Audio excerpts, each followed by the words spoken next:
All right, let's pick up where we left off with powers and exponents.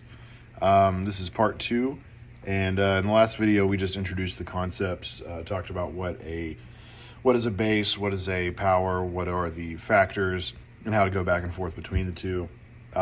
So in this video we're just going to do a couple of problems and solidify the concepts a little bit and give you some more practice. So let's start here with these top two. So the instructions here are to write as a power, then evaluate. So if you look at this, you have 7. So you can tell that's going to be your base. 7 is going to be your base. Now what is your exponent? So you count them up.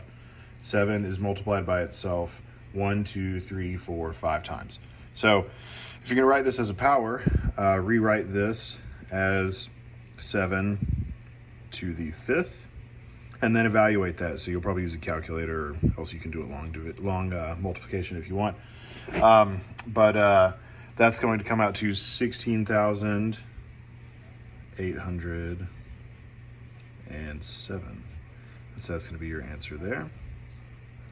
And then, so moving on to the next one, we have a variable base, which is f, and we're given what that variable is over here, which is 5. And so we're going to rewrite this as a power. So you have f as your base. Now your exponent, what is that going to be? Count these up. 1, 2, 3, 4. So you have f to the power of 4. And to evaluate that, you just substitute in your f equals 5. And so then what you have is 5 times 5 times 5 times 5. And so when you evaluate that, what you end up getting is 625. And there's your answer for that. So let's move on to these next two. So write as factors and then evaluate. So basically the opposite of what we just did. So if you have 10 to the second power, and you're going to write that as its factors, you're going to have 10 times 10. So if you evaluate that, 10 times 10 is 100. And there you have it. So go down here, we have a decimal number. We have 1.3 as our base. And so if we're going to rewrite that as its factors, we're going to have 1.3 times 1.3 times 1.3. So to evaluate that, what you're going to end up getting is 2.197.